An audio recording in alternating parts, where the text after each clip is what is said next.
Sir जिस दिन election हो रहा है बीजेपी बढ़त दिखाई दे रही है, कैसे देखते हैं? सबसे पहले तो भारतीय जनता पार्टी के लोगों को जीत मिली है, उन्हें बधाई, और आशा करता हूं कि जो जनादेश दिल्ली की जनता ने उन्हें दिया है उसकी वो प्रतिपूर्ति करेंगे।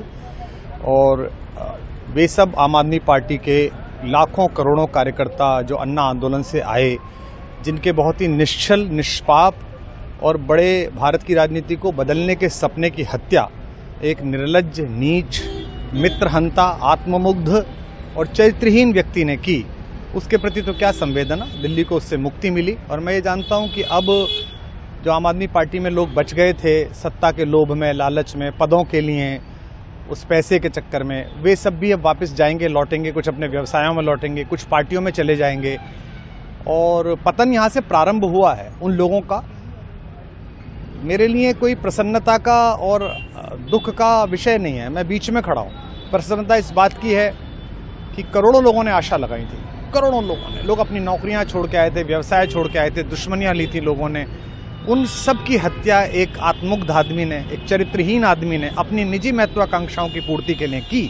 उसको दंड मिला, ईश्वरीय विधान से दंड मिला। प्रसन्नता इस बात की भी है कि न्याय हुआ।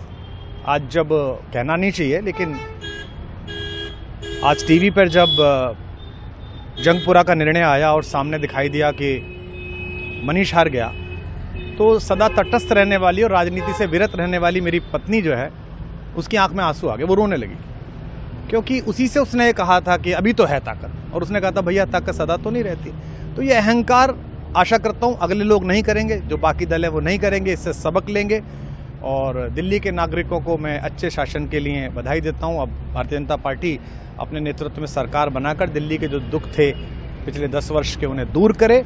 और आम आदमी पार्टी के समस्त कार्यकर्ताओं को कहता हूं कि आपने जिस किसी भी लोभ लालच में, सब कुछ जानते हुए एक ऐसे व्यक्ति के समर्थन में काम किया जिसने अपने मित्रों की पीठ में झुरा घोंपा, गुरु को धोखा दिया, अपने साथ कंधे से कंधा मिला के लड़ने वाली महिलाओं को अपने घर लाके पिटवाया, अपनी निजी सुख और साधन के लिए जनता का पैसा खर्च किया, अब उससे आशा लगानी छोड़ें, अब बाहर निकलें, अपना अपना जीवन देखें।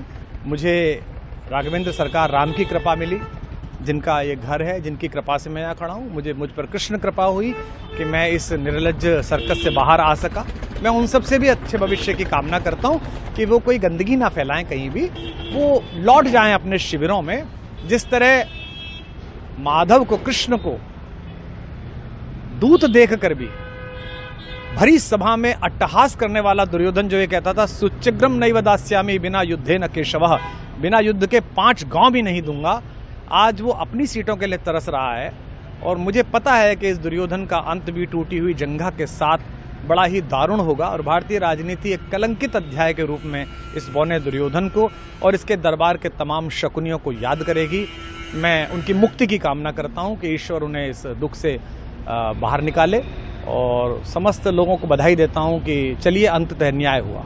सर बात करें दिल्ली के चुनाव या यूपी के उपचुनाव मिल्कीपुर को लेकर, चुनाव आयोग पर तमाम तरह के आरोप लगाए जा रहे हैं। अखिलेश यादव ने कल कहा कि वहाँ उपचुनाव में मिल्कीपुर, ये राजनीतिक विषय है, इस पर मैं राजनीतिक कार्यकर्ता नहीं हूँ, तो इस पर मेरी टिप्पणी शोभनीय नहीं है, वो आपस में सब जाने। लेकिन दिल्ली के चुनावों को लेकर एक मिश्रित प्रतिक्रिया है। दुख है कि अन्ना आंदोलन से एक ऊर्जा जो पैदा हुई थी, जिससे देश में एक सकारात्मक बदलाव हो सकता था, एक वैकल्पिक राजनीति हो सकती थी, उसकी हत्या एक अहंकारी आदमी ने, एक आत्ममुग्ध और असुरक्षित आदमी ने कर दी।